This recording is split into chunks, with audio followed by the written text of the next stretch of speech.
Bonsoir, bienvenue sur Horreur à la carte. Ce soir, nouvelle compilation des threads d'horreur de la chaîne. Si ce n'est pas encore fait, je vous invite à rejoindre la communauté en vous abonnant et en activant les notifications. De plus, n'hésitez pas à laisser un commentaire à la fin de la vidéo. Installez-vous confortablement et commençons cette compilation.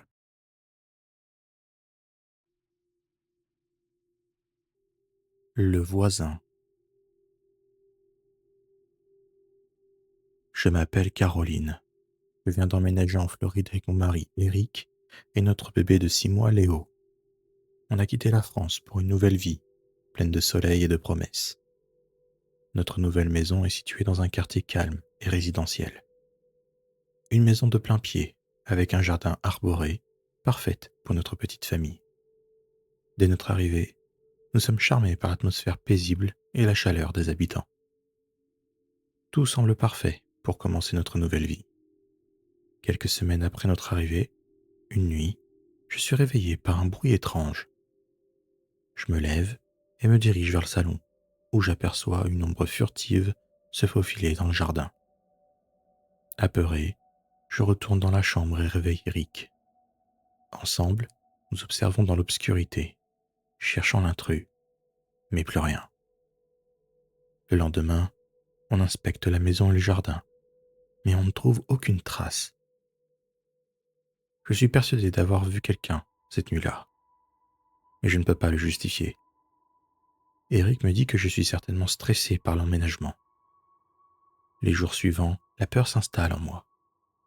Je suis constamment sur le qui-vive, guettant le moindre signe suspect. J'ai l'impression de voir cette ombre régulièrement, toujours dans le jardin, mais sans pouvoir en apporter la preuve à mon mari. L'atmosphère se tend. Une nuit, alors que nous sommes tous les trois endormis, nous sommes réveillés par un bruit. Quelqu'un est entré dans la maison. Eric se précipite vers le salon, cherche partout, mais aucune trace, rien. On décide de retourner se coucher. Eric me dit que je lui mets la pression avec mes peurs et mes hallucinations, et qu'il faut que je me calme, et que l'ambiance s'apaisera à ce moment-là.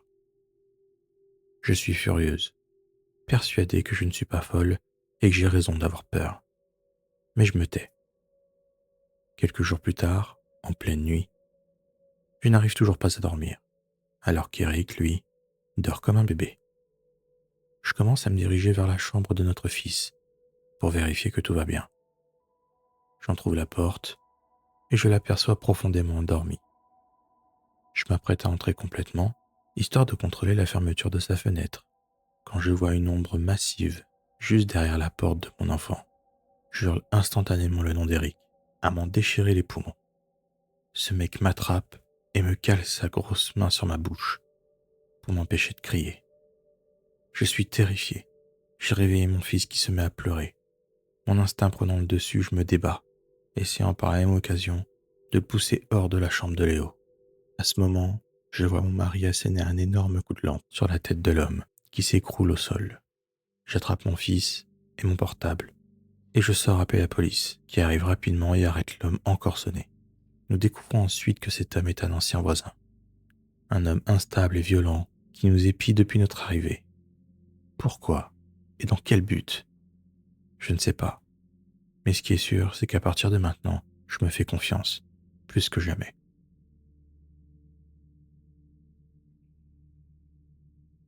Un parcours sauvage. Je m'appelle Nolan, j'ai 27 ans et je vis dans les Pyrénées. Je suis un kayakiste amateur. J'aime explorer les rivières et profiter de la tranquillité de la nature. Aujourd'hui, j'ai décidé de faire un parcours en kayak. Le soleil brille, l'eau est calme et limpide, et le paysage est magnifique. Je pagaie tranquillement, admirant les arbres qui se reflètent dans l'eau. La journée est bien entamée, quand j'entends un bruit étrange. Un claquement, comme une branche qui se brise.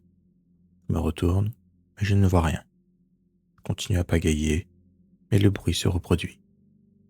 Je commence à avoir peur. La forêt est immense, et je suis seul. Le soleil commence à se coucher, et l'atmosphère devient plus sombre. J'entends de nouveau le bruit, plus proche cette fois. Je regarde autour de moi, paniqué. Je vois une forme sombre se déplacer entre les arbres. J'essaie de ramer plus vite, mais mon kayak est bloqué par des branchages au bord de la rive. La forme se rapproche. Je distingue des yeux rouges qui brillent. Je suis terrifié. Il n'y a plus aucun moyen de m'échapper. La forme se précipite sur moi. Je ferme les yeux par réflexe. Un grognement me fait sursauter. J'ouvre les yeux. La forme sombre n'est plus là. À la place, un ours énorme me fixe l'air furieux. Ses griffes sont grandes et ses dents luisent dans la pénombre. Je me souviens avoir vu des panneaux d'avertissement mentionnant la présence d'ours dans le coin. Je suis soulagé que ce ne soit pas un monstre, mais un animal sauvage reste un danger. L'ours grogne et frappe au sol. Il semble prêt à charger. Je me rappelle avoir lu des conseils sur la façon de se comporter face à un ours. Surtout, ne pas paniquer, paraître plus grand, écarter les bras et hurler de toutes ses forces. Les secondes s'écoulent lentement et l'ours continue de me fixer. Il renifle avant de se retourner et de s'enfoncer dans les arbres. Je lâche un soupir de soulagement. Mes jambes tremblent et mes mains sont moites de peur. Mais je ne suis pas blessé. Je me dégage des branchages qui bloquent mon kayak et rame frénétiquement. Je dois sortir de là avant que la nuit ne tombe complètement. L'eau clapote sous ma pagaie et je ne m'arrête pas avant d'apercevoir des lumières au loin. Je pagaille jusqu'au port et accoste mon kayak sur la berge. Je suis épuisé, tremblant de froid et de peur. Je jure de ne plus jamais m'aventurer seul dans cet endroit. J'ai évité de justesse l'attaque d'un ours, mais cette rencontre m'a laissé une peur bleue.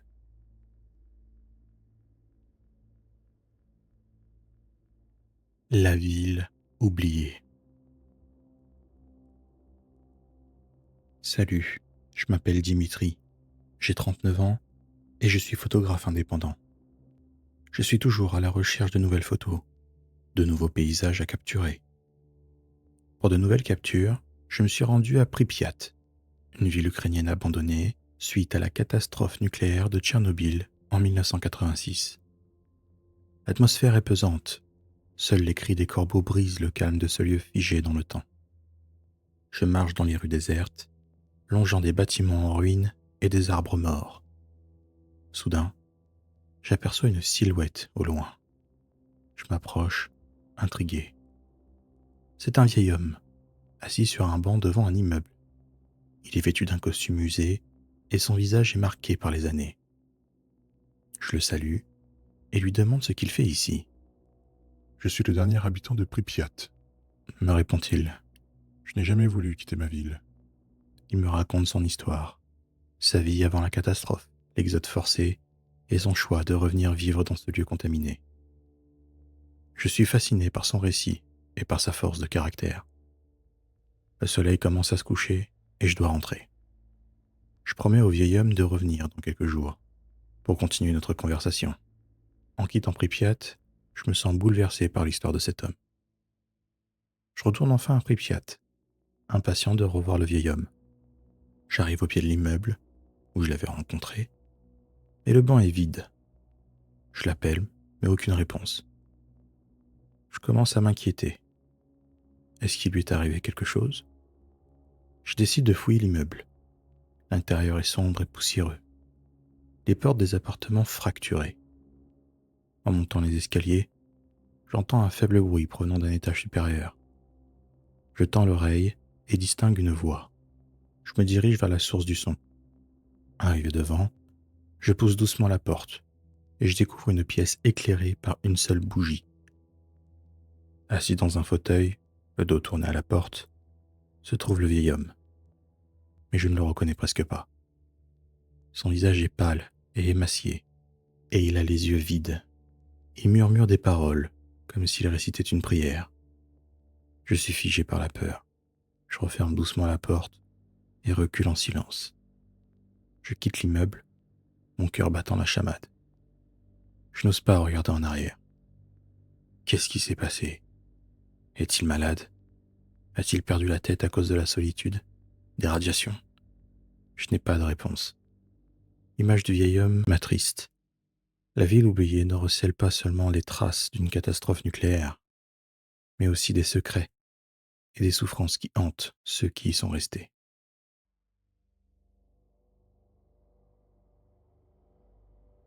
Perdu dans la jungle. Je m'appelle Aïcha, j'ai 28 ans et je vis en Algérie, mais je suis une baroudeuse invétérée. J'ai toujours aimé voyager et découvrir de nouveaux horizons. J'ai décidé de me lancer dans une nouvelle aventure, une randonnée en solitaire dans la jungle thaïlandaise. J'ai préparé mon itinéraire avec soin et je suis confiante. J'ai déjà effectué des treks de plusieurs jours et je suis en bonne forme physique. J'arrive en Thaïlande et c'est magnifique. Le premier jour, un guide m'accompagne et m'explique le chemin sur la carte. Ce début de randonnée se passe sans problème. Je marche à travers la jungle luxuriante, admirant la beauté des paysages et la diversité des animaux. Le soir, je campe sous un soleil étoilé. Le silence est total. Le guide est parti et je me sens seul au monde. Le deuxième jour, je continue ma route, seul cette fois. Le chemin devient plus difficile et je commence à fatiguer. En fin d'après-midi, j'arrive dans un village isolé. Les habitants sont accueillants et je décide de m'y arrêter pour la nuit.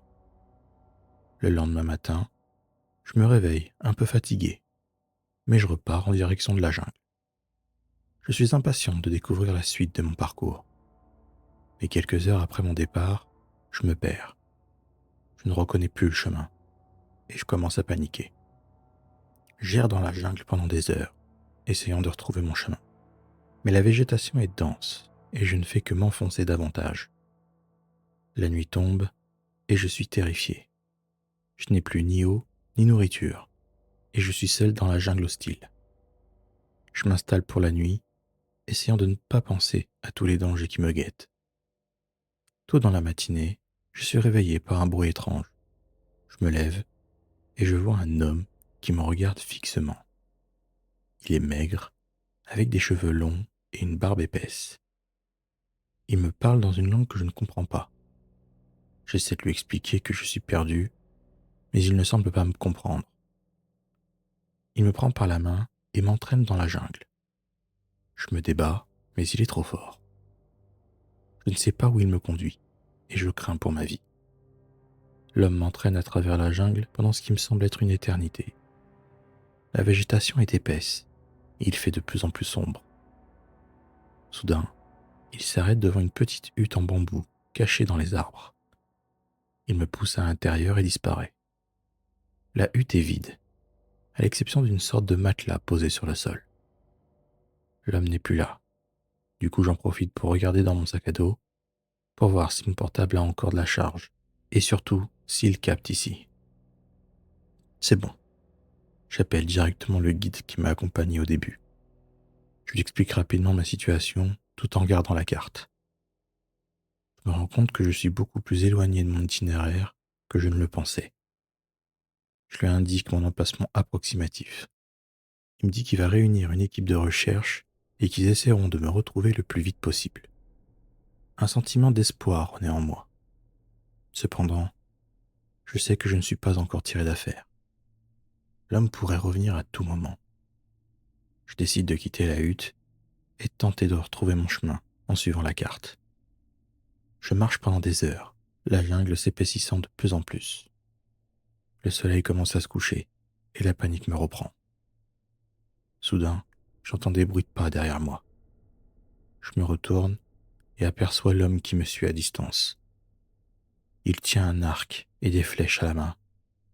Qu'est-ce qu'il me veut? Je me mets à courir. Je fonce à travers les arbres. Mes poumons brûlent, mes jambes sont lourdes. Mais les bruits de pas derrière moi se rapprochent, me rappelant l'arc et les flèches de l'homme. La jungle dense devient mon obstacle. Je me faufile sous les branches basses, saute par-dessus les racines noueuses, espérant le semer. J'entends un bruit bizarre derrière moi. Je me retourne et vois une flèche plantée dans un tronc d'arbre, juste à côté de moi. La terreur me donne des ailes. Je dévale une pente glissante et me retrouve au bord d'une rivière. L'eau coule fort et le courant est violent. Je n'ai pas le temps de réfléchir. C'est ma seule option. Je plonge dans la rivière. Je lutte contre le courant. J'entends des hurlements dans la jungle. Je ne sais pas combien de temps je nage, mais l'eau me tire vers le bas. Mes bras commencent à se fatiguer. Je vois une lumière au loin. Je redouble d'efforts et sors finalement de l'eau sur une petite plage de sable. Juste devant moi se trouve un village éclairé. Je titube vers les maisons en bois, appelant de l'aide. Des silhouettes apparaissent. Des gens sortent de leur habitation. Je m'effondre par terre, épuisé et en larmes. Les villageois me portent dans une maison, me donnant de l'eau et de la nourriture.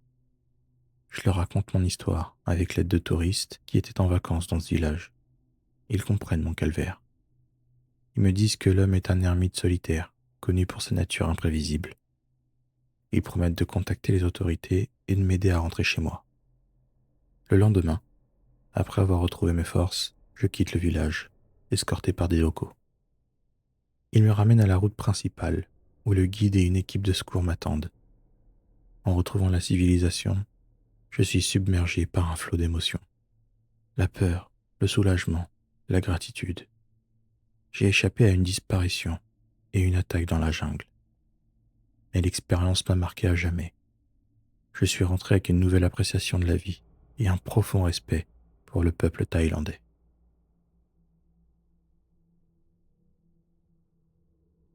Nouvelle maison. Je m'appelle Evan, j'ai 28 ans et ayant perdu ma femme d'une longue maladie il y a un an, j'ai choisi de changer d'endroit et j'emménage donc avec ma fille Atina, 10 ans, dans une petite maison en Nouvelle-Angleterre. Le charme rustique de la maison et son loyer abordable m'ont convaincu, malgré quelques détails troublants. L'ancien propriétaire est décédé dans son sommeil et les habitants du village semblent nerveux à l'évocation de son nom. Mais j'ai besoin d'un nouveau départ et Atina a besoin d'un endroit stable pour s'épanouir. Dès notre arrivée, une voisine, Madame Thompson, se montre particulièrement intrusive. C'est une femme d'une quarantaine d'années, avec un ado de 14 ans. À la fin de la semaine, elle nous offre un gâteau de bienvenue, insistant pour le déposer elle-même dans la cuisine. Elle me demande si on entend des choses suspectes. Son regard perçant me met mal à l'aise, et Atina la surnomme Madame Bizarre. Mais je lui réponds que non, que tout va bien. Jusqu'au jour, ou plutôt une nuit, des bruits étranges provenant du grenier mitoyen perturbent notre sommeil. Je rassure Atina comme je peux, et elle finit par se rendormir. Mais les nuits suivantes, les bruits s'intensifient. Des chuchotements, des pas feutrés et des griffures sur le bois nous tiennent éveillés. Ma fille est terrifiée. Elle refuse de dormir seule et serre fort son ours en peluche. Je commence à me poser des questions sur l'origine des bruits. Ça me rend fou. Un soir, en fumant dans le jardin, j'inspecte la façade de la maison, un peu au hasard, et je suis certain d'avoir aperçu, par la lucarne, une ombre furtive se glisser dans le grenier. Affolé, je m'y précipite, une batte de baseball à la main. Le grenier est sombre et poussiéreux, rempli de cartons et de meubles anciens. Soudain, j'entends un petit son. Je me dirige vers la source du son et je découvre une petite fille cachée derrière une pile de cartons. Elle est tremblante de peur et son regard est dans le vague. Elle est sale et rachitique et elle ne parle pas. Je contacte la police et la petite est prise en charge. Mais qu'est-ce qu'elle faisait là et depuis quand? Je découvre le lendemain que c'est la fille de Madame Thompson. Elle avait accouché en secret et la petite n'a jamais été déclarée à l'état civil.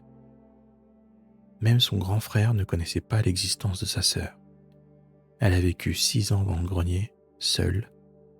Elle ne lui a pas appris à parler et à être propre.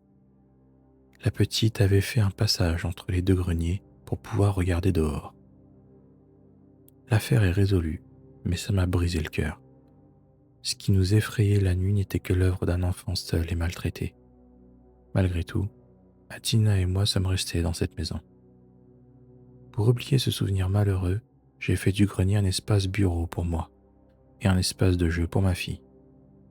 Peu à peu, on fait de cet espace un endroit de joie et de bonheur, effaçant petit à petit la peine et le désespoir qui a longtemps régné ici.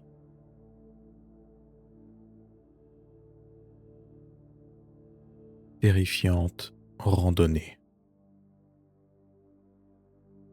Je m'appelle Juan, j'ai 39 ans, je suis marié et père de 2 enfants, et je suis peintre en bâtiment au Mexique. C'est le week-end, et je décide de faire une randonnée en solitaire dans la jungle du Yucatan. Je m'engouffre dans un passage, et je finis par traverser les ruines d'une ancienne cité maya. C'est magnifique, mais la chaleur est étouffante aujourd'hui. Les moustiques n'arrêtent pas de m'attaquer. L'atmosphère devient pesante, et l'écho de mes pas résonne dans les temples déserts. Soudain, un bruit de branches cassées attire mon attention. Je me retourne et aperçois un groupe d'hommes armés qui m'observent un peu plus loin. Les hommes sont vêtus de noir et portent des cagoules qui dissimulent leur visage. Ils se dirigent vers moi, une machette à la main. Je suis pris de panique. Mon cri retentit dans la jungle. Je tente de me calmer, mais la peur est plus forte. Les hommes m'encerclent. Ils m'ordonnent de les suivre en direction d'un sentier caché dans la végétation. Nous marchons pendant des heures, sous une chaleur accablante. La peur et la fatigue me rongent. L'un des hommes finit par m'arrêter et m'ordonne de m'agenouiller. Il glisse sa machette sous ma gorge. Je ferme les yeux, m'attendant au pire, à une fin certaine. Je pense à ma femme et à mes enfants, que je ne reverrai jamais. Un silence assourdissant s'abat sur la jungle. Puis, j'entends un coup de feu. Un des hommes s'effondre, la tête ensanglantée. Profitant de la confusion, je me précipite vers les arbres. Je cours à travers la jungle, les branches me fouettant le visage. Je n'ose pas me retourner, mais j'entends les cris des hommes qui me poursuivent. Je suis à bout de souffle, mais je continue à courir, bien déterminé à revoir ma famille. Je parviens à m'échapper et à retrouver la route principale. Je suis sain et sauf, mais traumatisé à vie. Je finis par rentrer chez moi, la peur au ventre, et guettant chaque seconde dans mon rétroviseur pour vérifier que je ne suis pas suivi. Plus tard, j'apprends que le groupe d'hommes était un cartel mexicain. Ils étaient à la recherche d'un archéologue qui avait découvert un trésor maya dans la jungle. L'archéologue a été assassiné, mais le trésor n'a jamais été retrouvé. Je suis hanté par le souvenir de cette journée et par la violence gratuite dont j'ai été témoin. Je n'ai jamais oublié le regard des hommes du cartel, ni la peur que j'ai ressentie ce jour-là. L'ombre du cartel plane toujours sur moi, un rappel de la violence et de la cruauté qui existent dans le monde. Et j'avoue que depuis ce jour, les randonnées, ça me dit plus trop.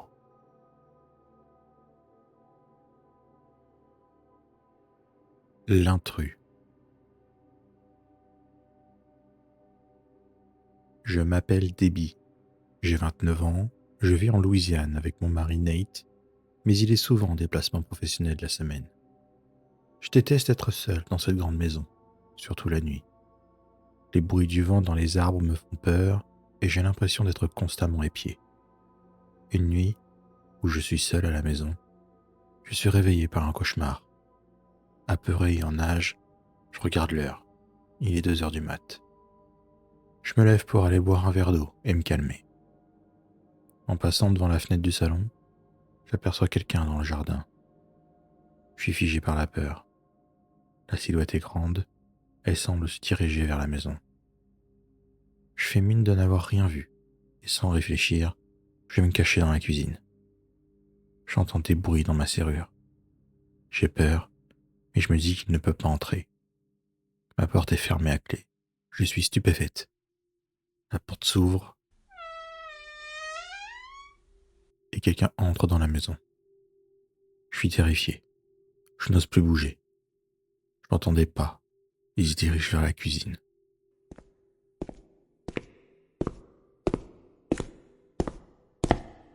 Je me recroqueville derrière le comptoir, tremblante de peur.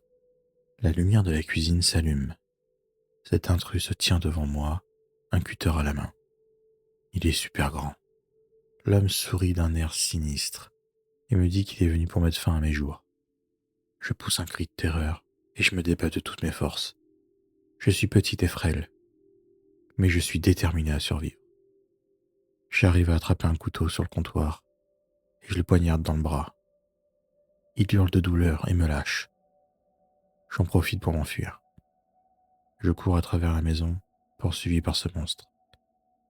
J'atteins la porte arrière de la maison et je sors dans la nuit. Je cours sans savoir où je vais, la peur au ventre. Je finis par arriver chez une voisine qui appelle la police. L'homme s'était barré et ils ne l'ont pas retrouvé. Mon histoire a été relatée par la presse locale. J'ai été décrite comme une héroïne qui a lutté et a réussi à sauver sa vie. Mais moi, je suis juste détruite. Je suis accompagnée par une psychologue maintenant. Mon mari me soutient, mais je ne peux plus rester seul chez moi. On déménage bientôt, et j'espère que ça me permettra d'aller mieux.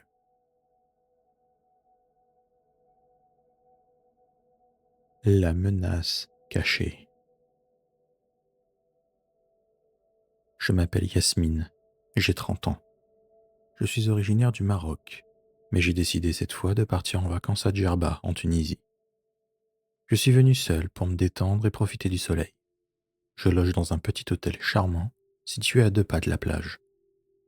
Dès le premier jour, je fais la connaissance d'un homme sur la plage. Il s'appelle Karim, il est tunisien, et il travaille comme guide touristique. Il est grand et beau, avec un sourire charmeur et des yeux ténébreux. Nous discutons pendant des heures, et je me sens rapidement attiré par lui. Les premiers jours, il me fait visiter quelques endroits très charmants. Je suis heureuse, mes vacances s'annoncent excellentes. Cependant, au fil des jours, le comportement de Karim change. Il devient possessif et jaloux. Il me suit partout et me surveille constamment. Il m'interdit même de parler à d'autres hommes et me fait des scènes de ménage si je ne lui obéis pas. Je commence à avoir peur de lui.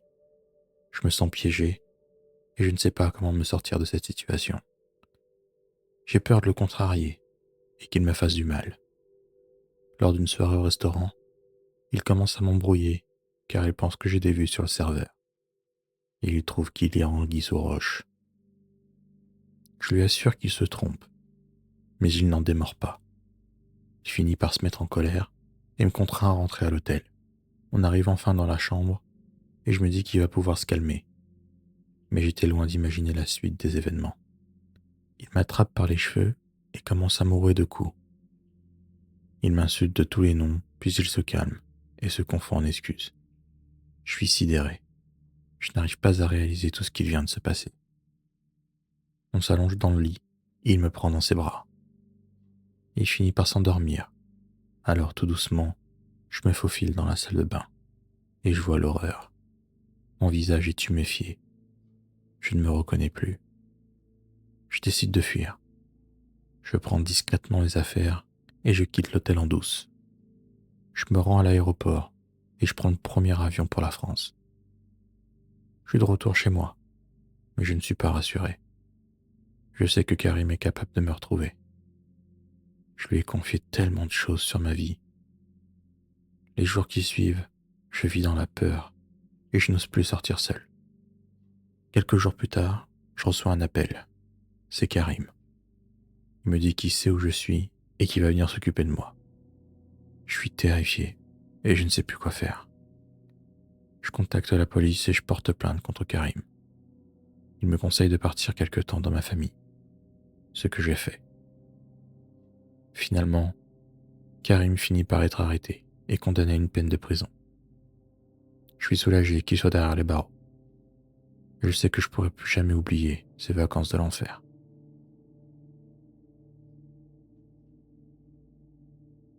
Mon ami m'appelle Charlotte. J'ai 38 ans. Je vis à Paris et je suis la meilleure amie d'Amélie. On est inséparables depuis l'enfance. Mais actuellement, je suis anéanti parce qu'elle a disparu. Il y a quelques semaines maintenant, elle ne s'est pas présentée à notre rendez-vous. Inquiète, je me suis rendu chez elle. Personne ne répond. Son téléphone est éteint, son ordinateur fermé. C'est comme si elle s'était volatilisée. La police ne s'alarme pas. Elle est majeure et il me conseille d'attendre. Mais je la connais. Elle ne partirait jamais sans me prévenir. Déterminé à la retrouver, je fouille son appartement à la recherche d'indices. Je trouve alors des carnets remplis de croquis étranges, des symboles bizarres et des photos d'endroits abandonnés. Un endroit attire mon attention. Les catacombes. Amélie n'était pas claustrophobe, mais je ne la pensais pas du genre à explorer des tunnels lugubres. Pourquoi s'y est-elle intéressée? Le lendemain, je contacte un guide spécialisé dans les explorations urbaines clandestines. L'exploration des catacombes est une plongée dans l'inconnu. L'air est froid et humide, l'odeur âcre de la terre me prend à la gorge. Nous nous enfonçons dans les tunnels, éclairés simplement par nos lampes frontales. Des ossements empilés par millions recouvrent les murs. Des crânes nous fixent de leurs orbites vides, et des fémurs jonchent le sol. L'atmosphère est pesante. Le guide, lui, est imperturbable, sifflotant, insensible au caractère macabre de l'endroit. Il m'explique qu'on se dirige vers le secteur interdit, et que c'est là où on trouve des trucs bizarres, des graffitis étranges et des passages secrets. Je me demande si les notes d'Amélie faisaient référence à ce secteur. Est-ce qu'elle est venue ici? Certaines parties des tunnels semblent avoir été scellées, puis réouvertes de force. Soudain, mon guide s'arrête net. Il pointe une inscription gravée sur le mur, identique à un des symboles du carnet d'Amélie. Mon cœur s'emballe. Je me dis que c'est un signe et qu'elle est sûrement venue ici. Mais où est-elle allée?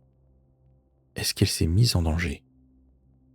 D'un coup, on entend un craquement sec un peu plus loin. On écoute sans faire de bruit et on comprend que les craquements se rapprochent. On dirait des pas. On se cache. Chuchote mon guide en me tirant par le bras vers une alcôve sombre. On arrête de respirer en se faisant le plus discret possible. Les pas se rapprochent de plus en plus, lourds et résonnants dans le silence du tunnel. Une ombre immense se dessine à l'entrée de l'alcôve. On voit une silhouette massive, plus grande qu'un homme. Elle tient une torche à la main. On aperçoit des lambeaux de tissu noir, des membres décharnés et des yeux brillants. Une terreur absolue m'envahit, et je serre les dents pour me retenir de crier. La créature se penche à l'entrée, me fixant. Je sens son regard glacer mon sang, sonder mon âme. Quand d'un coup, on entend une voix lointaine. C'est la voix d'un homme.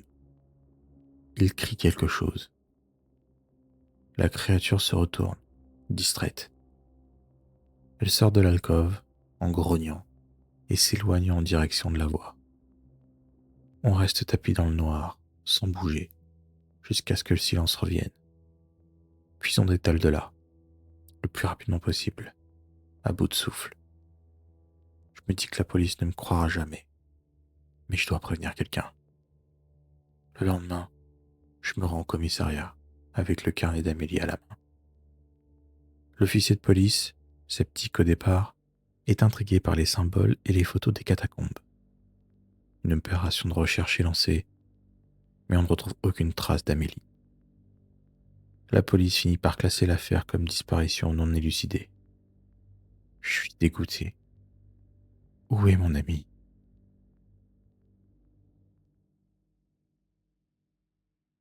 Hantise. Je m'appelle Sandra, j'ai 28 ans et je viens d'emménager avec mon mari Sébastien et nos deux enfants, Lily et Gaspard, dans un vieux cottage au pied de Pendle Hill, une colline légendaire du nord de l'Angleterre. Dès notre arrivée, on est envahi par une étrange sensation. Les enfants se plaignent de bruits étranges dans leur chambre. Le vent souffle à travers les fenêtres, projetant des ombres menaçantes sur les murs de notre cottage. Un froid glacial s'installe, comme si une présence invisible s'était infiltrée dans notre foyer. Des bruits étranges résonnent dans la maison, des chuchotements dans les couloirs, des coups sourds dans les murs, des frottements provenant du grenier. Chaque son est un nouveau coup de poignard dans notre tranquillité. La situation dégénère rapidement. Des objets se déplacent d'eux-mêmes et des portes claquent violemment. Une nuit, Lily est réveillée par une voix glaçante qui l'appelle par son nom.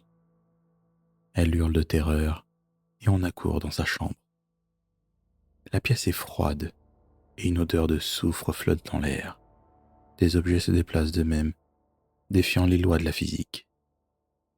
On est les spectateurs impuissants de ce chaos surnaturel. La peur nous paralyse. Du coin de l'œil, j'aperçois une ombre. Est-ce une simple illusion ou une présence malveillante se cache dans les recoins de notre maison? Les nuits sont interminables. Le sentiment d'impuissance nous ronge.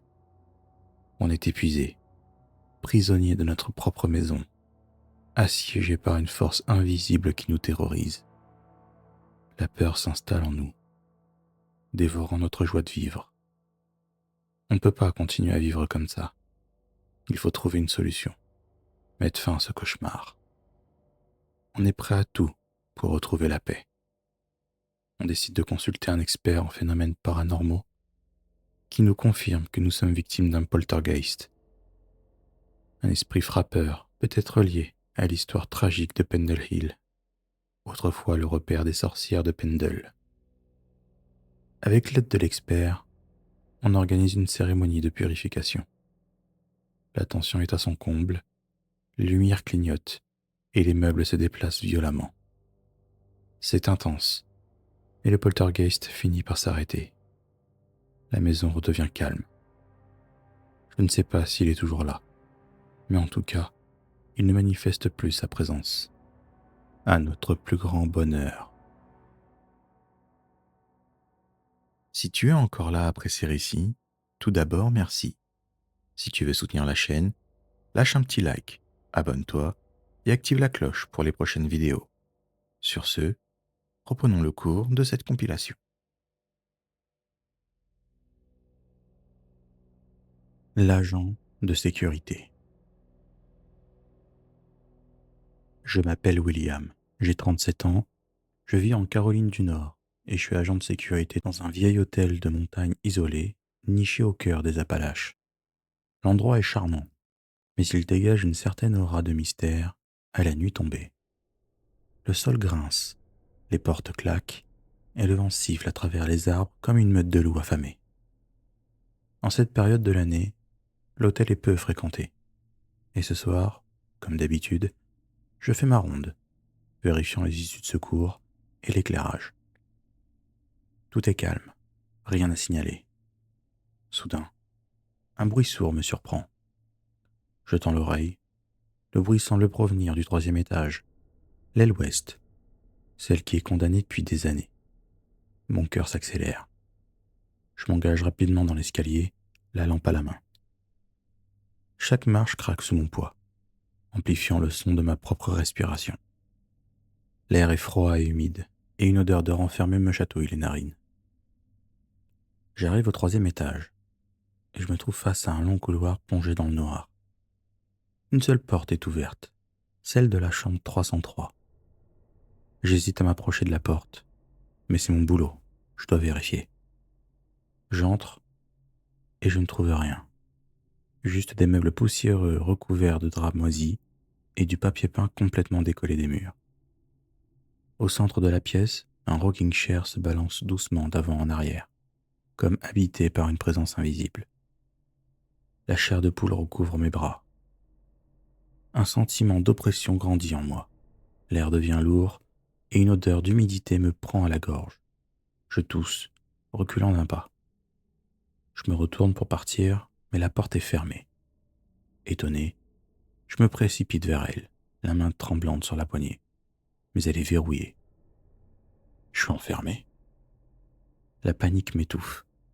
Je me rue vers la fenêtre brisée, espérant m'enfuir par là. Mais en me rapprochant, je réalise l'absurdité de l'idée. C'est beaucoup trop haut.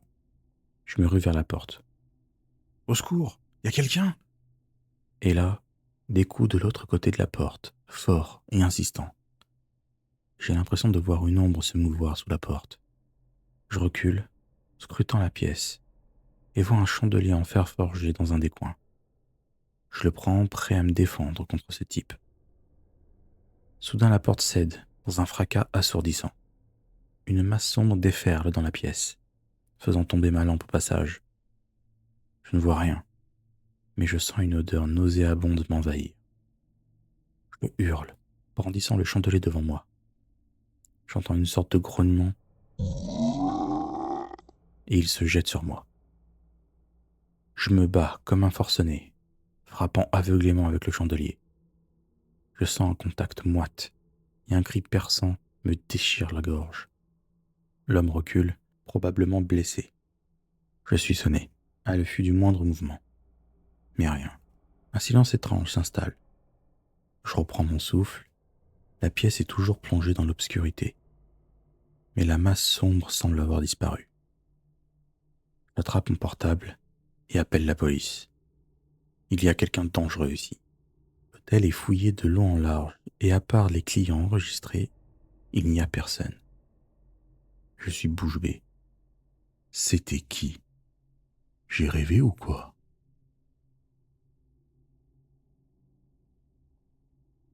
L'appel du kitsune.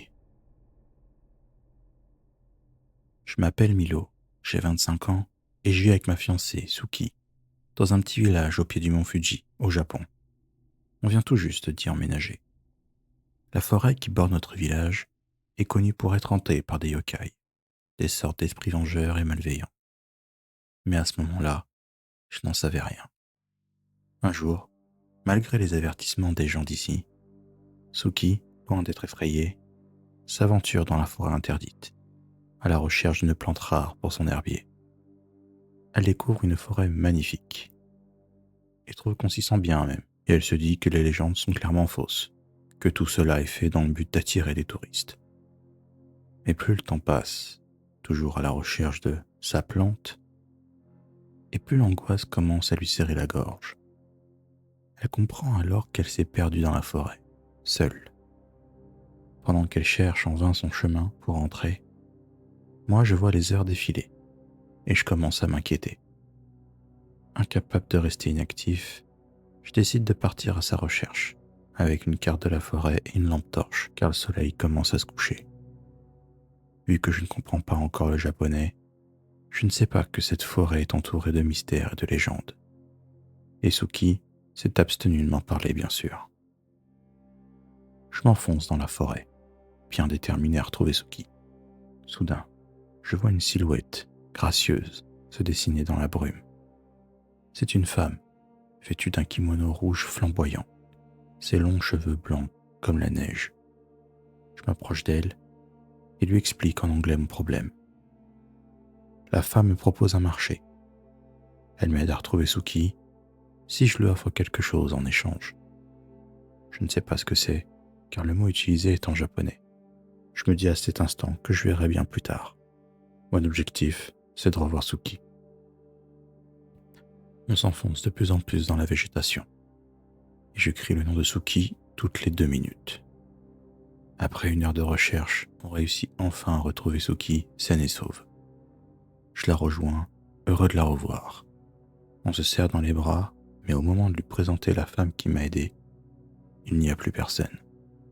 Juste Suki et moi. Je lui explique alors mon aventure et décris cette femme et ce qu'elle m'a dit. Suki devient livide.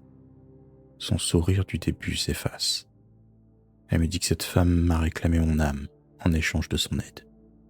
Elle me dit que selon la légende, c'est un kitsune, un esprit renard à la fois bienveillant et redouté. Je suis terrifié.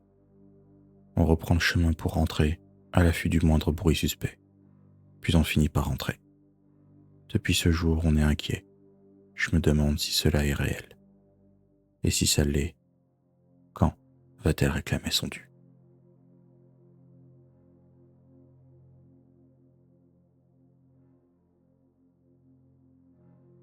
L'ombre du lagon.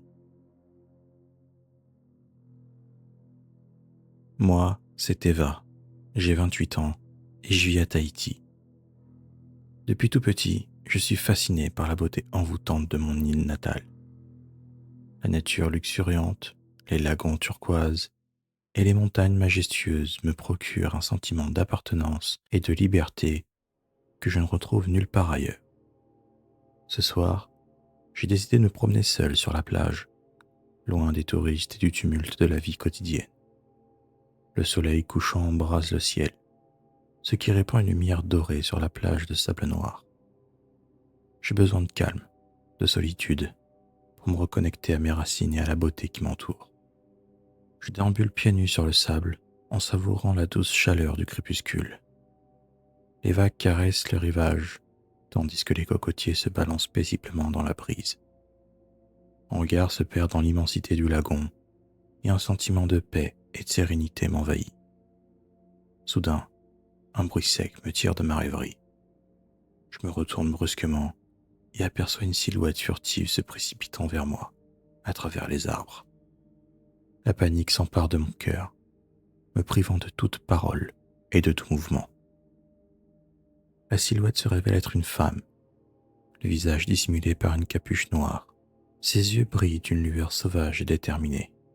Avant que je ne puisse esquisser la moindre réaction, elle me plaque au sol avec une force surprenante. Ses mains se serrent autour de ma gorge. L'air me manque cruellement.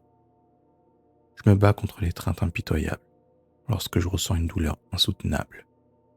Une lame vient de me transpercer l'abdomen. Mes muscles se tendent, mes pensées se brouillent et le monde autour de moi se met à vaciller. Mais dans un ultime effort pour survivre, je parviens à saisir le bras de la femme et à le repousser violemment. Je me dégage de son emprise et me précipite vers la lumière des lampadaires de la ville. Le souffle court, je me retourne et aperçois la femme qui s'enfuit dans l'obscurité, se fondant dans les ombres épaisses de la végétation. Mon regard se pose sur ma main ensanglantée, une douleur lancinante me rappelant la violence de l'attaque. Je m'effondre, abasourdi. Je me réveille dans un lit d'hôpital. Le corps endolori et l'esprit tourmenté. Le souvenir de l'attaque me hante, me laissant dans un état de confusion et de terreur. Des flashbacks incessants me submergent, me ramenant à ce moment terrible. J'entends encore les cris de la femme, ressentant la pression de ses mains sur ma gorge et la lame de son couteau. Le traumatisme est profond, et je me retrouve incapable de vaquer à mes occupations quotidiennes. La peur me paralyse, m'empêchant de sortir de chez moi et de profiter de la beauté qui m'entourait autrefois. Mais le temps a fait son œuvre. C'était il y a 5 ans maintenant, et j'ai guéri. Je retourne souvent sur la plage où j'ai été attaqué. Je me souviens de la violence et de la peur, mais aussi de la force et du courage que j'ai trouvé en moi. Je suis reconnaissant envers la vie pour m'avoir donné cette seconde chance. Je sais que je ne serai jamais plus le même, mais je suis en paix avec mon passé et je suis confiant en l'avenir.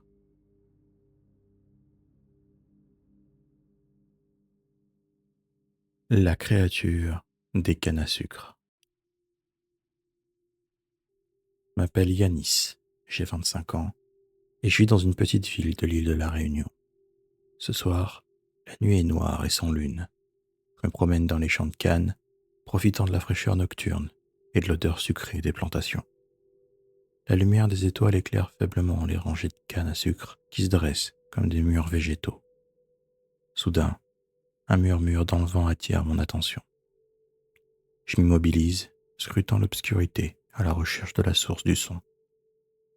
Le murmure se fait plus distinct, et je distingue une forme humanoïde qui se déplace entre les rangées de cannes à sucre. La peur me serre la gorge. Je n'ai jamais rien vu de tel auparavant. La chose se rapproche, et je peux enfin distinguer ses traits. Elle est grande et mince, avec une peau d'un gris cendré. Ses yeux sont rouges et brillants, et ses dents sont pointues comme des crocs. Je suis terrifié. Je n'ai jamais vu de créature aussi effrayante. Je veux m'enfuir, mais mes jambes sont paralysées par la peur.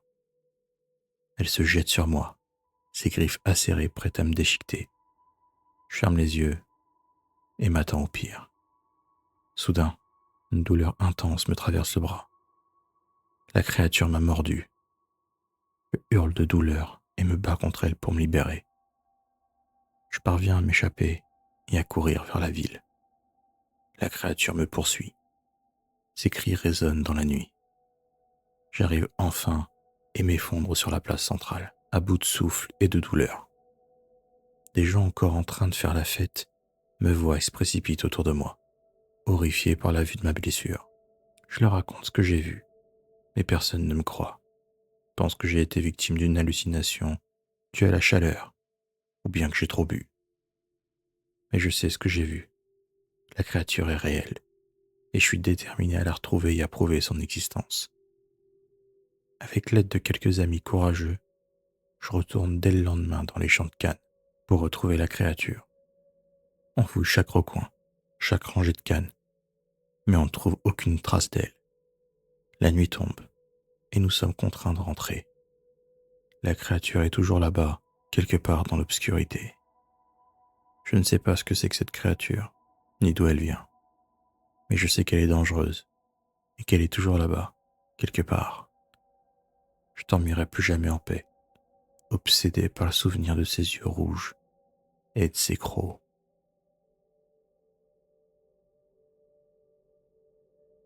L'ombre de la savane. Je m'appelle Assa, j'ai 20 ans. La chaleur du jour a disparu. Le ciel, d'un noir intense, est constellé d'étoiles scintillantes, éloignées, et pourtant si proches. Autour de moi, le campement s'est endormi. Les tentes abritent mes amis, mes frères et sœurs de cœur. La tranquillité de la nuit est perturbée uniquement par les bruits occasionnels des insectes et les hurlements lointains des hyènes. Je me lève, incapable de dormir. Une tension inexplicable m'entoure, comme si une menace planait dans l'air. Je me dirige vers le feu de camp. La chaleur m'apaise un instant, et l'angoisse persiste. Je scrute les ombres qui dansent au bord du campement, cherchant en vain la raison de mon malaise. Tout d'un coup, j'entends un murmure, presque imperceptible. J'écoute, me concentrant sur le son qui semble provenir d'une tente. Des mots indistincts prononcés dans une langue que je ne connais pas. Un frisson me parcourt le corps. La peur s'installe, silencieuse et tenace. Je me dirige vers la tente, l'esprit rempli d'anxiété. Derrière la tente, je distingue une silhouette qui se découpe dans l'obscurité. Un homme, mince, très peu vêtu. Son visage est caché par l'obscurité, mais je sens son regard peser sur moi. Je suis figé par la terreur. Impossible pour moi de réagir. Il se met à marcher vers moi, sa silhouette déformée par les ombres. Son pas est lent, comme un prédateur traquant sa proie. Je rassemble tout mon courage, mais je finis par m'enfuir. Mon cœur s'emballe. Je traverse le campement hurlant de terreur. Les tentes s'ouvrent. Mes amis se précipitent dehors, abasourdis et confus. L'homme me poursuit. Son rire diabolique résonne dans la nuit. Je trébuche et tombe. L'homme est sur moi. Ses mains froides et gluantes se referment sur ma gorge. Je me bats, luttant pour ma vie. Soudain, un cri retentit. Un de mes amis s'est interposé, brandissant une branche enflammée. L'homme recule et s'évapore dans la nuit. Le campement est sous le choc. L'homme a disparu. Certains murmurent que c'est un esprit maléfique, d'autres une simple hallucination née de la peur. Mais moi, je sais ce que j'ai vu. Les jours qui suivent sont troublés par les événements précédents. Le campement, autrefois un lieu de joie et de partage, est devenu un asile de peur et de méfiance. Les rires ont disparu, remplacés par des murmures inquiets et des regards furtifs. La nuit, je suis hanté par les images de l'homme et de ses yeux perçants. Qui était cet homme? Obnubilé par ces questions, je décide de me rendre chez les anciens du village. Le doyen, un vieillard à la barbe blanche et aux yeux troubles, m'écoute attentivement. Je lui raconte ce qui est arrivé. Il reste silencieux pendant un long moment, comme s'il pesait mes paroles. Ah ça, ce que tu as vu est une chose rare et dangereuse. L'homme que tu décris, il est possible qu'il soit un djinn. Un djinn? Le mot m'angoisse. Dans les contes et les légendes que me racontait ma grand-mère, les djinns étaient des êtres puissants et cruels, capables de changer de forme et de manipuler les esprits. Le vieillard poursuit. Les djinns vivent dans un monde parallèle, invisible à nos yeux. Parfois, ils franchissent la barrière et pénètrent notre réalité. Leurs motivations sont impénétrables, mais ils se nourrissent souvent de la peur et du chaos. Mais le vieillard me rassure un peu, expliquant qu'ils ne sont pas invincibles. Certains objets, certaines plantes peuvent les repousser. Il me confie une petite bourse en cuir, remplie de poudre noire et de feuilles séchées pour ma protection. Les jours suivants, avec mes amis, on renforce les protections du campement. On trace des cercles de sel autour des tentes, suspend des amulettes artisanales et allume des feux purificateurs à la tombée de la nuit. L'atmosphère est lourde, chargée d'une tension palpable. La nuit venue, l'anxiété nous ronge. On se regroupe autour du feu.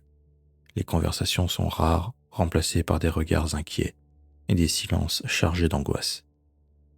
Peu après minuit, un hurlement strident déchire le silence. Il est suivi d'un autre, puis d'un autre encore. Les hyènes, absentes depuis des jours, semblent encercler le campement. Leurs cris rauques qui résonnent dans la nuit comme des appels à la mort. Soudain, une paire d'yeux ardents, un rire maléfique emplit l'air, un son qui me rappelle la terreur de la nuit précédente. L'homme est de retour. Il est plus imposant cette fois, et ses yeux brillent d'une lumière infernale. On s'élève d'un bond, armé de bâtons enflammés et de la protection fournie par le vieillard. On repousse l'homme à coups de feu et de poudre noire. Ses rires diaboliques se mêlent aux hurlements des hyènes qui rôdent autour du campement. L'air est empli d'une odeur âcre de fumée et de soufre. Au cours de la lutte, mon ami Moussa est projeté au sol par l'homme. Je me précipite pour l'aider. Il se tourne vers moi, prêt à m'attaquer. Mais je lui jette la poudre noire et un nuage noir l'enveloppe momentanément. Profitant de la diversion, mon ami Karim bondit et lance une torche enflammée dans sa direction. Un nuage noir apparaît et l'homme s'évapore. Les hyènes fuient en hurlant vers la forêt. On reste figé, haletant, jusqu'à ce que les dernières lueurs du feu s'éteignent. Le silence qui retombe est lourd, mais cette fois, il est différent. C'est un silence chargé de la victoire, arraché à la gueule de la nuit.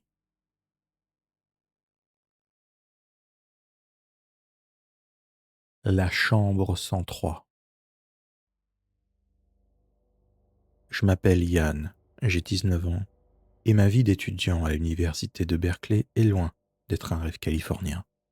Loin des clichés de fêtes endiablées et de surfeurs bronzés, je me bats pour survivre dans une chambre minuscule et miteuse, la 103, située au fond d'un bâtiment décrépit. Mes colocataires, des étudiants en médecine blasés et arrogants, me considèrent comme un boulet. La solitude me ronge et l'angoisse me colle comme une seconde peau. Depuis quelques nuits, des événements étranges perturbent mon sommeil déjà fragile. Des chuchotements, des ombres furtives du coin de l'œil, des sensations de froid glacial qui me traversent, et des effleurements sur mon épaule. La 103 semble soudainement habitée par une présence invisible.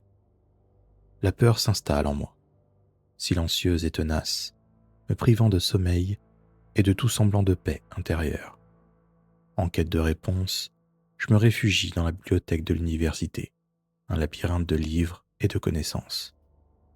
À la recherche d'un livre qui pourrait me donner des réponses sur ce qui m'arrive, je tombe sur un petit carnet, plié entre deux livres sur le paranormal et les esprits errants. C'est celui d'une étudiante disparue il y a des années, Chrissy. L'affaire n'a jamais été résolue. Je découvre en feuilletant ce cahier qu'elle était dans la même chambre que moi, mais elle n'avait pas de colocataire. Elle raconte qu'elle se fait harceler par son ex-petite amie, qu'elle a peur, et met même en garde que s'il lui arrivait quelque chose, il faudrait se tourner vers lui. Un certain Teddy. Elle a sûrement espéré que quelqu'un trouve son petit carnet, si un malheur lui arrivait. Contrarié par cette découverte, je retourne dans ma chambre. En entrant, je me mets à fixer le miroir déformé, accroché au-dessus de mon bureau. Son teint terni semble refléter plus que mon simple visage. Soudain, je le trouve différent. Je vais le prendre pour l'examiner, mais il est collé. Je tire dessus, en vain. J'abandonne et pars me coucher. Cette même nuit, en pleine crise d'angoisse, je me place devant le miroir, implorant l'invisible de se manifester. Un souffle froid me caresse la nuque, suivi d'un murmure. Yann, aide-moi. Regarde derrière. La terreur me paralyse, mais une étrange fascination m'attire. Guidé par mon instinct, j'arrache le miroir collé au mur, qui se casse sous la pression. Je trouve une sorte de carré de mur, comme un rafistolage mal fait. Je donne un gros coup de poing pour voir ce qui se cache, mais je n'étais pas prêt à découvrir ce qu'il se trouvait derrière. Je suis choqué. Devant moi se trouve un squelette replié sur lui-même, comme si quelqu'un avait forcé pour faire entrer ce corps. C'est peut-être l'étudiante disparue, Chrissy. J'appelle immédiatement la police. Une enquête est ouverte, des preuves ont été récoltées, et il s'agit bien de Chrissy. Il s'avère que c'est bien Teddy, le responsable, trop jaloux pour accepter leur rupture. On m'a changé de chambre depuis, maintenant je suis seul. Mais un soir, alors que je commence à retrouver le sommeil, je ressens comme une caresse sur ma joue, suivie d'un léger souffle. Je me retourne et j'entends « Merci. » Je suis à la fois effrayé et apaisé. Cette histoire m'a bouleversé, mais elle m'a permis de prendre confiance en moi.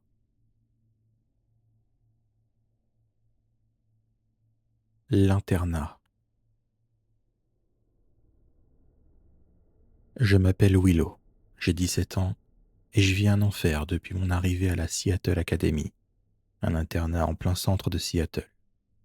Loin du rêve américain que je m'étais vendu, ce lycée UP se révèle être un nid de vipères où la cruauté se cache derrière des sourires de cinéma. Dès le premier jour, j'ai été la cible d'un groupe de filles, les précieuses, menées par l'hypocrite Maddie, une blonde glaciale aux yeux verts. Elle se moque de mon look grunge, de mes origines modestes et de mon silence.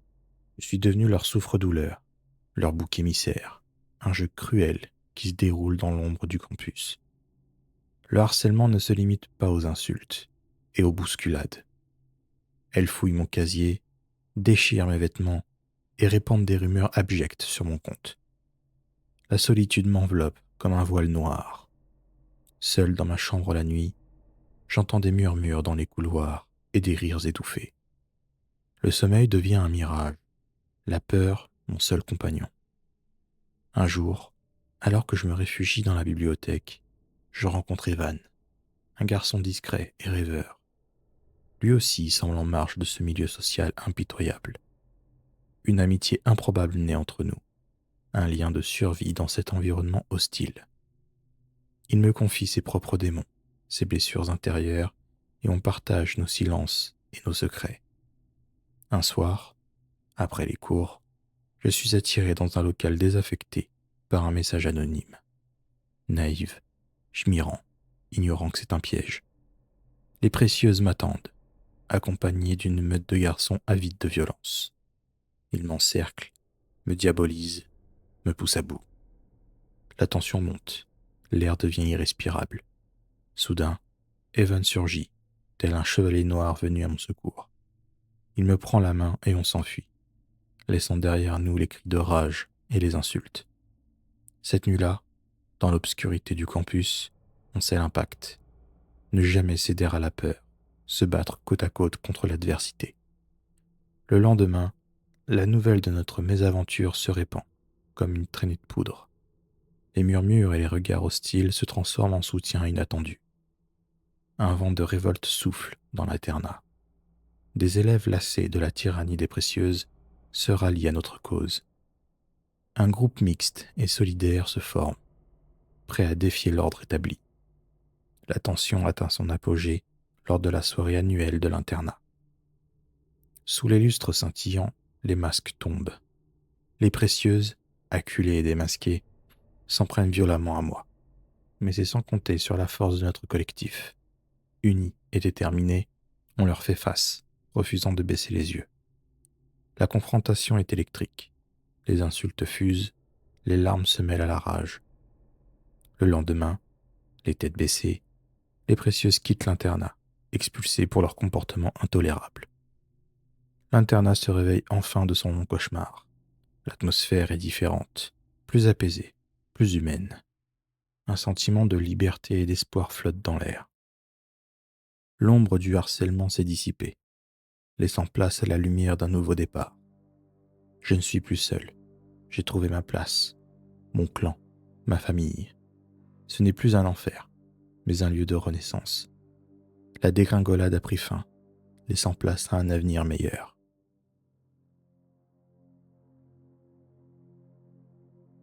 Le cercle de pierre. Moi, c'est Sienna. J'ai 21 ans et je vis à Springdale, dans l'Arkansas.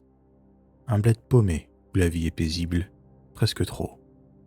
Mais tout a basculé il y a 2 semaines, quand mon petit frère, Théo, 15 ans, a disparu sans laisser de traces. Ce soir-là, il était parti en balade dans les bois, derrière la maison. Un truc banal qu'il faisait tout le temps.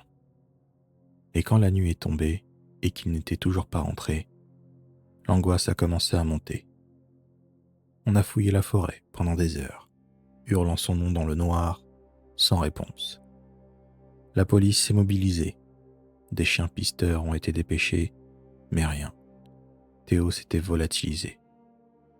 Les jours qui suivent sont un cauchemar. L'espoir de le retrouver diminue au fil des jours, laissant place à une douleur sourde et lancinante. Un soir, alors que je pleure en silence dans ma chambre, j'entends un murmure, à peine audible, comme un souffle dans le vent. « Sienna, suis-moi. » Je saute de mon lit, la peur au ventre. Le murmure semble s'éloigner. Sans réfléchir, je prends ma veste et je me lance à sa poursuite. Il se dirige vers la forêt. La nuit est noire comme du charbon et le silence oppressant. Je suis le murmure et m'enfonce de plus en plus dans les bois. La peur me noue la gorge, mais je ne peux pas m'arrêter. Il me conduit jusqu'à un endroit que je n'avais jamais vu auparavant. Un cercle de pierres anciennes, disposé comme un Stonehenge miniature. Au centre du cercle, une lumière bleutée palpite faiblement. En approchant de la lumière, je sens une chaleur étrange m'envahir. Le murmure s'est intensifié, se transformant en une voix claire et distincte. « Théo est ici. Viens. » J'ai tendu la main vers la lumière, et soudain, j'ai été happé par un tourbillon de couleurs et de sensations. Lorsque j'ai ouvert les yeux, je n'étais plus dans la forêt. Je me trouvais dans un endroit indescriptible, baigné d'une lumière douce et apaisante. Devant moi, Théo était debout, un sourire timide sur son visage. « Sienna, tu es venue. » Je me suis précipité dans ses bras, le serrant contre moi avec force. Il était là, en vie, et c'était tout ce qui importait. D'un coup, un hurlement retentit. On se retourne complètement flippé, et on découvre alors une créature géante et très sombre. Elle se rue sur nous.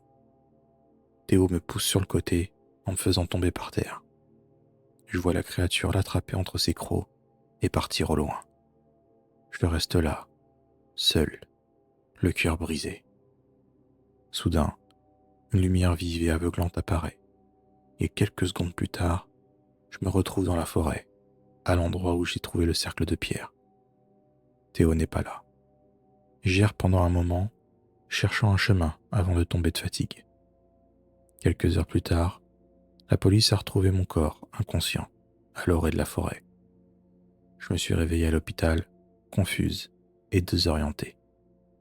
Mes parents se sont précipités sur moi, les larmes aux yeux. Le récit de mon aventure a été décrédibilisé, comme un épisode délirant dû à un traumatisme provoqué par la disparition de mon frère. Personne ne m'a cru.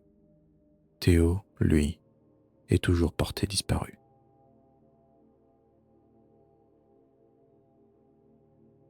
Mystère macabre. Je m'appelle Denis, j'ai 37 ans et je vis dans une petite ville perdue dans les montagnes du Montana. Un bled paumé où il ne se passe jamais rien, si ce n'est les beuveries des lycéens le week-end et les ragots des commères qui se répandent comme une traînée de poudre. Bref, l'endroit idéal pour crever d'ennui. Sauf que depuis quelques semaines, l'atmosphère a changé. Un silence pesant s'est abattu sur la ville. Les gens se murmurent des choses à voix basse, des regards inquiets se croisent dans la rue. On raconte que des phénomènes étranges se produisent la nuit. Des lueurs dans les bois, des craquements dans les maisons vides. Ce soir, je suis assis sur le perron de ma maison, à observer le ciel étoilé, quand un bruit attire mon attention. Un claquement sec, comme une branche qui se brise. Je me fige, les oreilles tendues. Le bruit se reproduit. Je me lève et me dirige vers la source du son. Mon cœur bat la chamade. J'arrive au bout de mon jardin et découvre une silhouette immobile, debout au milieu de la pelouse. La lune éclaire son visage. Je reconnais avec horreur mon voisin Monsieur Lewis. Il est là, pétrifié comme une statue, les yeux écarquillés, la bouche ouverte comme s'il criait, mais silencieusement. Son visage est livide, ses traits figés dans une expression de terreur absolue. Je m'approche prudemment, la gorge nouée par la peur. « Monsieur Lewis, vous allez bien ?» Pas de réponse. Je tends la main pour le toucher, lorsque je vois un filet de sang noir qui coule de sa tempe, s'écoulant le long de sa joue pour tomber au sol. Je recule d'un pas, déboussolé. Une vague de nausée me submerge. Je me retourne et cours vers ma maison, sans oser regarder derrière moi. Je me barricade chez moi, terrifié. Je n'arrive pas à chasser l'image du visage de Monsieur Lewis. Je me précipite sur mon téléphone et appelle la police. La voix du dispatcher est calme et rassurante, mais elle ne parvient pas à apaiser mon angoisse. Quelques minutes plus tard, les sirènes hurlantes déchirent le silence de la nuit. Des policiers envahissent ma maison, me posent des questions auxquelles je n'ai pas de réponse. L'enquête commence. La police fouille la ville, interroge les habitants, mais personne n'a rien vu, rien entendu. Monsieur Lewis est la première victime d'une série macabre qui va plonger la ville dans l'horreur. Les jours suivants se succèdent dans une atmosphère de terreur croissante. De nouvelles victimes sont retrouvées, toutes dans des circonstances identiques. Leurs corps sont figés dans des expressions de terreur, leurs visages livides, marqués par un étrange symbole gravé dans leur chair. La ville est en état de siège. Les gens se barricadent chez eux, refusant de sortir après la tombée de la nuit. La rumeur d'une malédiction se répand, alimentant la peur et la paranoïa. Mes nuits n'ont jamais plus été les mêmes depuis. Je suis parasité par des visions nocturnes effrayantes.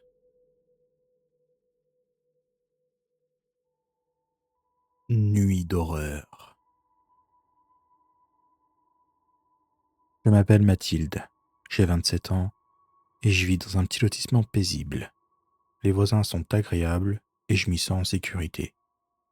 Il y a quelques années, j'ai vécu quelque chose qui m'a terrifié pendant longtemps. Mais aujourd'hui, j'ai besoin de raconter cette histoire. Un soir, je suis tranquillement installé dans mon salon à regarder un film, lorsque j'entends un bruit. Ça semble venir de la cuisine.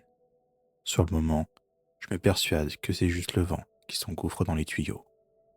Mais ensuite, le silence revient. Un silence anormal qui me donne la chair de poule. Ça m'intrigue. Du coup, je me lève, mes muscles tendus, et j'avance prudemment vers la cuisine. La porte est entr'ouverte. Je pousse le battant d'un geste tremblant et je balaie la pièce du regard. Tout est normal. Ou presque. La porte du réfrigérateur est légèrement ouverte. Un filet de lumière blafarde éclaire l'intérieur, révélant des rangées d'aliments vides. Tout est vide. La viande, les légumes, les fruits. les produits laitiers. Tout a disparu. Je recule d'un pas, un frisson me parcourt l'échine. Mais what? C'est une blague ou quoi? Y a quelqu'un? Au même moment, j'entends un nouveau bruit, comme un chuchotement presque imperceptible. Je suis le son qui me conduit au sous-sol. La porte est fermée, mais le murmure semble provenir de l'autre côté. J'hésite un long moment, la peur me paralyse.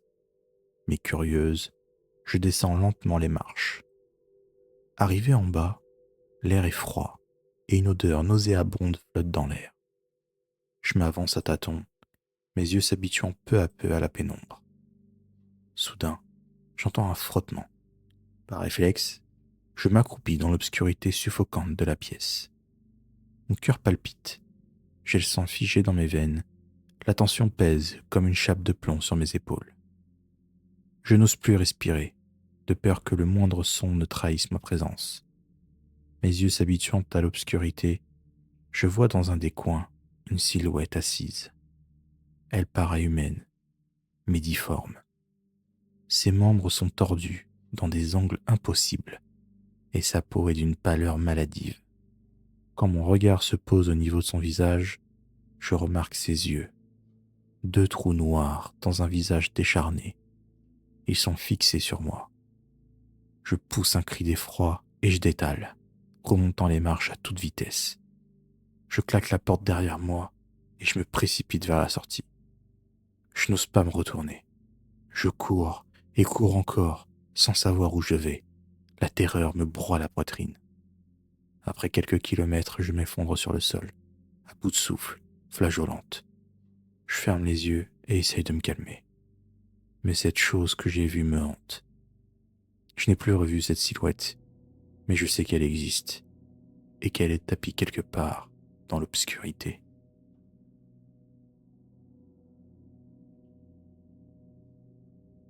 Les larmes de la Llorona. Je m'appelle Maria, j'ai 14 ans et je vis à Mexico. J'adore ma vie. Je travaille dans une petite épicerie et je m'y sens très bien. Je suis quelqu'un de très terre à terre et j'ai très rarement peur.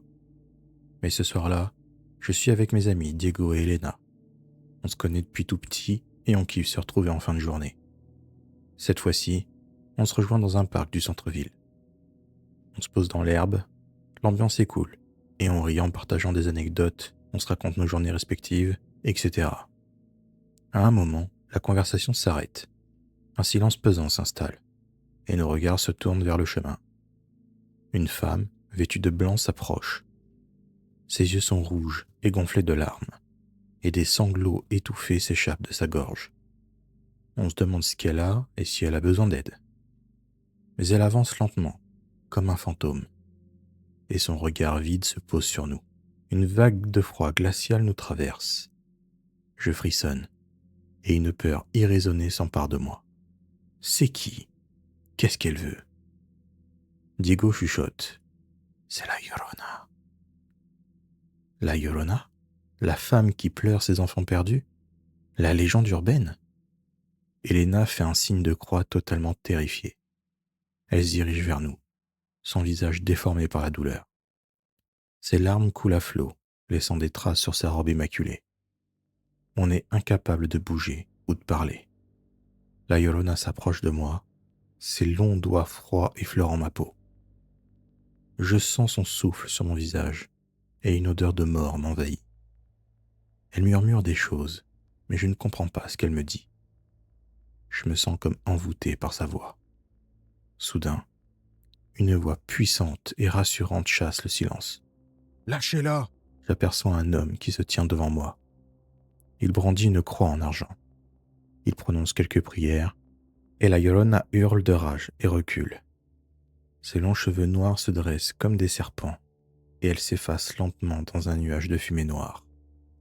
Depuis ce jour, on évite un maximum ce parc, et si on s'y aventure, c'est seulement en pleine journée. Je pense qu'à présent, je crois au monde du paranormal, et j'avoue que maintenant, j'ai peur la nuit.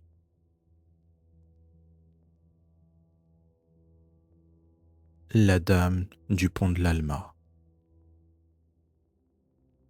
Moi, c'est Jonathan, J'ai 28 ans et je vis à Paris. Après une soirée arrosée entre amis, je rentre chez moi. La nuit est tombée depuis longtemps et les lumières de la ville se reflètent dans la Seine. J'emprunte le pont de l'Alma, comme à mon habitude, un pont historique qui enjambe le fleuve. L'air est frais et j'entends les clapotis de l'eau et le bruit des sirènes de pompiers au loin. Soudain, je remarque la silhouette d'une femme au bord du parapet. Elle est vêtue d'une robe blanche et elle se tient immobile, le regard perdu dans le vide. Je ralentis le pas, intrigué par cette apparition fantomatique. La femme est d'une beauté saisissante. Ses longs cheveux noirs encadrent un visage pâle et délicat. Je m'approche, hésitant.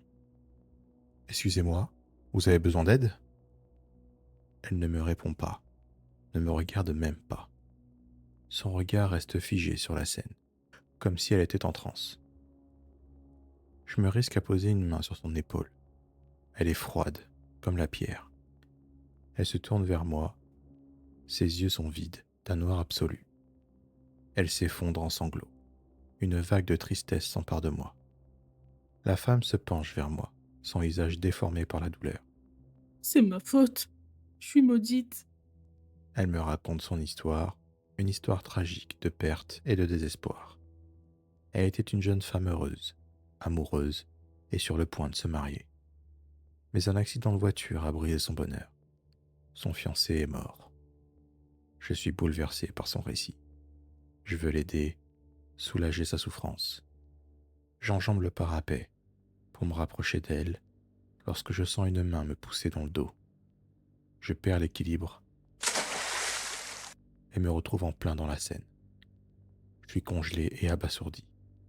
Je regarde en haut et je la vois, un sourire maléfique sur les lèvres. Puis elle disparaît d'un coup dans une sorte de nuage de fumée. Je suis choqué.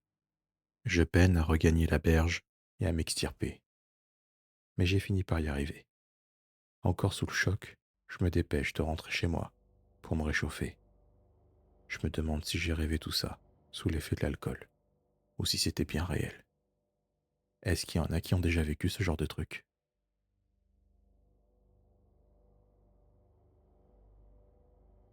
Le frottement. Je m'appelle Elisabeth, j'ai 55 ans, et l'histoire que je vais vous raconter s'est passée il y a plus de 30 ans. Ce jour-là, le soleil se couche, ce qui embrase les arbres de la forêt d'une lumière orangée, créant une ambiance romantique. Victor et moi, en couple depuis 6 mois, avions décidé de profiter de ce cadre paisible pour échapper au tumulte de la vie quotidienne et passer un moment charnel. La chaleur de l'habitacle se mêlait à celle de nos corps enflammés par le désir. Après cet instant magique, Victor sort de la voiture pour fumer une cigarette, pendant que je reste allongé sur le siège passager, perdu dans mes pensées. 5 minutes passent, puis 10. L'inquiétude commence à me ronger. Victor n'est pas du genre à tarder. Je sors de la voiture, l'appelant par son nom. Mais aucun signe de lui. Il fait nuit noire. Soudain, j'entends un couinement et des frottements dans les branches, suivi d'une silhouette furtive qui se glisse entre les arbres. La peur me cloue sur place. Mon instinct me hurle de fuir, mais mes jambes refusent de me porter. Je me précipite vers la voiture, l'esprit embrouillé par la terreur. En tentant de démarrer, je sens une résistance anormale. Le pare-choc est comme accroché à un arbre, comme si une force invisible retenait la voiture. La panique m'envahit. J'appuie sur l'accélérateur avec rage. Le moteur rugit. Ce qui retient la voiture cède, dans un bruit sec, et je suis projeté en avant. Je cale, puis entends une sorte de râle, comme quelqu'un qui étouffe. Je sors, les jambes tremblantes, et j'y découvre l'horreur absolue. Le corps de Victor est suspendu à l'arbre, ses yeux exorbités, son visage figé dans une expression de terreur. C'étaient ses chaussures qui frottaient sur la carrosserie. Un souvenir macabre. Des larmes brûlantes coulent sur mes joues, tandis que je m'effondre au pied de l'arbre. Mon monde s'écroule autour de moi, laissant place à un vide abyssal. Seule dans la forêt, entourée par le silence, je me sens perdue et impuissante. Je reprends la voiture et fonce au commissariat de police. Une enquête est ouverte, mais elle n'a jamais permis de savoir si c'est Victor qui a décidé de faire ça ou si c'était l'œuvre d'un fou. Le souvenir de cette nuit tragique est gravé à jamais dans ma mémoire. Je n'ai jamais remis les pieds dans cette forêt, hanté par l'image de mon amour perdu et le souvenir de l'horreur absolue.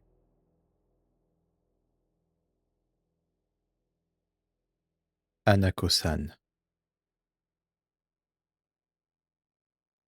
Je m'appelle Ikumi, j'ai 23 ans et je vis à Tokyo. Étudiante en art, je suis fascinée par les légendes urbaines et les mystères qui entourent la ville. Ma curiosité me conduit à vouloir explorer et vivre des aventures hors normes. Un jour, j'entends parler de Hanako-san, le fantôme d'une jeune fille qui hante les toilettes des écoles japonaises. La légende raconte que si l'on frappe 3 fois à la porte du 3e cabinet des toilettes des filles et que l'on prononce son nom, elle apparaît. L'histoire m'intrigue et je décide de la tester avec mes amis, Yuki et Sakura. Un soir, après les cours, on se rend dans les toilettes désertes de l'université. L'atmosphère est pesante, l'air est froid et humide. Mon cœur bat la chamade, tandis que je m'approche du 3e cabinet. Je frappe 3 fois à la porte et prononce le nom de Hanako-san, d'une voix tremblante. Un silence assourdissant suit mon appel. Je suis excité à l'idée qu'il se passe quelque chose. Soudain, la porte s'ouvre lentement, révélant une obscurité profonde. Un frisson me parcourt le dos. La peur monte en nous. Une voix lugubre et enfantine résonne dans le silence.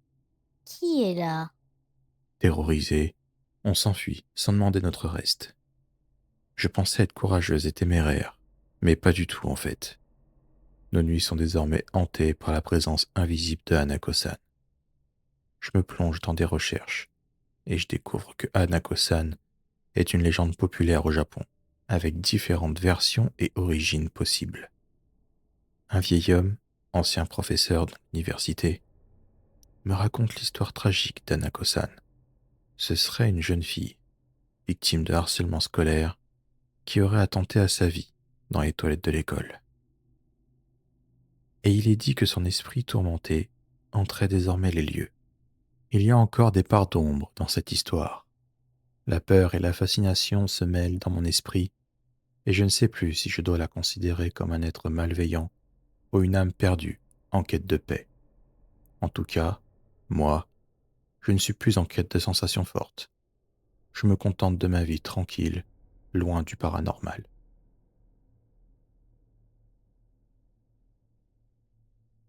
Le métro. Je m'appelle Lucie, j'ai 18 ans et je sors d'une longue journée de taf dans un petit resto sur Paris. Il fait froid ce soir, mais on est en période de fête, du coup je décide de me promener le long des Champs-Élysées. Je suis émerveillé par les vitrines qui scintillent de mille feux. C'est féerique. Mais après une petite heure de lèche-vitrine, je me dirige vers une bouche de métro pour rentrer chez moi. Je suis étonné car la station est déserte. Mais je suis crevé et ma seule envie c'est de retrouver mon pieu. Je fais abstraction de ma crainte et continue mon chemin. En avançant un peu plus, je remarque un homme emmitouflé dans un long manteau noir. Je l'ignore et j'attends un peu plus loin. Je mets mes écouteurs et lance ma musique. Du coin de l'œil, je constate que l'homme m'observe de manière très insistante. Ça me met très mal à l'aise. Je suis aux aguets. Je diminue le son de mes écouteurs. D'un coup, j'entends ses pas résonner dans le tunnel vide. J'ai le cœur qui s'emballe. Il fait les 100 pas juste à côté de moi. Je suis seul et la peur monte en moi. L'homme se rapproche. Son visage est dissimulé par son écharpe. Ses yeux brillent d'une lueur malsaine. Je tente de fuir, mais il est plus rapide. Il me plaque contre le mur, sa main glacée sur le bas de mon dos. Il se presse contre mon corps J'ai du mal à respirer. Je suffoque. Impossible pour moi de crier. La panique me broie la poitrine. Je me débat de toutes mes forces, poussant, griffant, luttant contre ce taré. Je parviens à me retourner et j'hurle le plus fort possible. J'attire alors l'attention d'un groupe de jeunes qui vient d'arriver sur le quai d'en face. Ils se mettent à crier et courir vers nous. L'homme, surpris, me lâche et s'enfuit.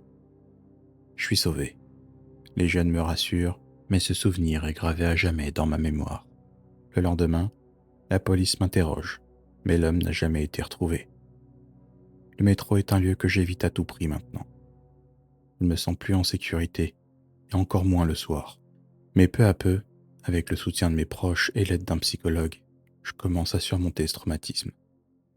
Je me bats contre les flashbacks et les crises d'angoisse.